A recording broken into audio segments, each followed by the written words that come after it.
What's going on, guys? The Comics Kid 2099 here. Welcome to day 320 of the 365-day graphic novel review challenge. Today, I want to talk to you about Weirdworld, Where Lost Things Go. This is written by Sam Humphries with art by Mike Del Mundo and Marco D'Alfonso. This is a 6-issue miniseries that I guess is a spin-off from a tie-in miniseries for Secret Wars, the 2015 big summer event from Marvel. This itself is not really a tie-in with Secret Wars, but it is kind of sort of connected to Secret Wars. I didn't actually know that this wasn't a tie-in to Secret Wars whenever I was reading it, but then I realized that there was an advertisement for another Weirdworld book in the front of this volume. That is actually a tie-in to Secret Wars. This one is not. But this reads as if it's the beginning of a series. It doesn't really feel like there's any story that comes before this. So I don't know if Weirdworld Volume 0, the one that actually is a tie-in to Secret Wars, I don't know if that has any of the same characters that we see here. But this story involves a girl from Earth named Becca. She is on a personal mission on Earth, and then she is on an airplane and gets summoned to Weirdworld. Everyone in the plane gets summoned.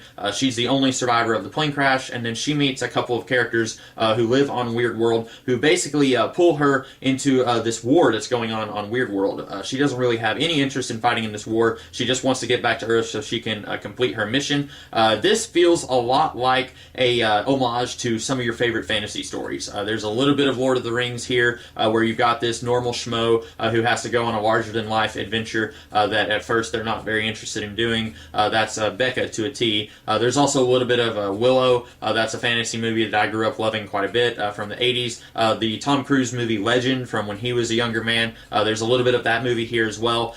This feels like it's basically just embracing every fantasy story that you know and love, but at the same time also turning all of those archetypes and tropes slightly on their head. For example, there's a barbarian character here who lives to fight and kill wizards, and this barbarian character is not exactly like the barbarian archetype that you're familiar with. At one point, she has a dance-off with Becca, and it's just an entire page of them dancing, and then that ends with them fist-bumping each other.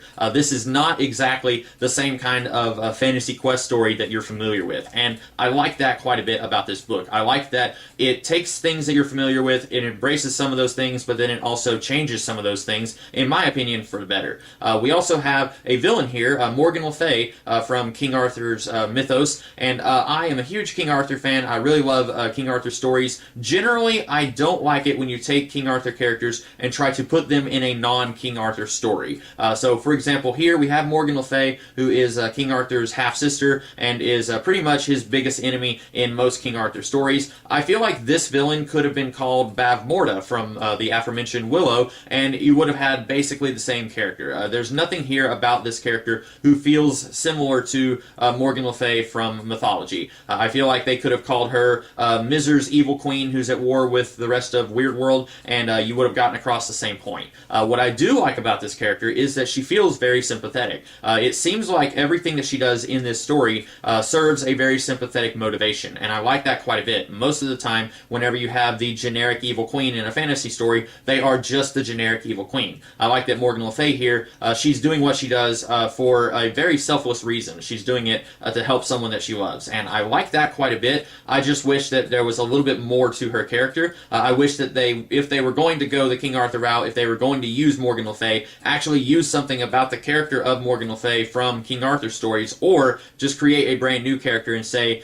here's the evil queen who has a friend who's dying and possibly is more than a friend. I really like that. I wish we could have had more of that explored a little bit, and that was one of my problems with this book, is that it felt like it was sequel baiting pretty hard, and I don't think that there's any more to this series. There's the Volume 0 that was a tie-in with Secret Wars, but that was supposed to be like a prologue to this, or a story that's set before this, but then I don't think that we ever got a Volume 2, and this is acting like a lot of the stuff that it sets up here is going to be resolved in Volume 2. For example, Becca's quest is not fulfilled in this story.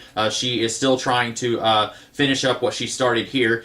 Meanwhile, you've got Morgan Le Fay. She's got her own quest that she's going on, and she hasn't finished that. The barbarian character, she's still on her own personal quest. So there's a lot of stuff here that is set up and then doesn't go anywhere because it feels like they are setting this up to have another story. It feels a little bit like the 1872 tie-in miniseries to Secret Wars, where on the last page they said the Avengers of the West will return in another story, and then they never did. Except this is worse because the sequel baiting is actually in the story itself. It's not just on the last page where it says, hey, these guys will return. This feels like throughout the whole story they are expecting to have more pages to resolve everything, and then they don't get those pages. So that's a little bit frustrating, especially because I really like this story here, and I would like to see more of what these guys are doing here in future volumes. If anything, so that we can see the story that they're setting up here be resolved, but also because they handled this story so well, I would like to see them do that with more stories set in this world. So anyway, not exactly a tie-in with Secret Wars, which is what I was expecting, but I still really like this book quite a bit. I think it stands pretty well on its own. It doesn't have to have any knowledge of Secret Wars. In fact, if you don't have any knowledge of the recent Secret Wars or any of those tie-ins, you might go into this a little less confused than I was, but I really liked it quite a bit. If you guys like fantasy stories with a slightly modern twist, then you'll probably like Weirdworld, Where the Lost Things Go. So those are my thoughts on this volume. I hope that you guys liked this video, and if you did, be sure to like, share, comment, and subscribe, and I will be back tomorrow with a different video. In the meantime, you guys have a great rest of the day. Catch you later.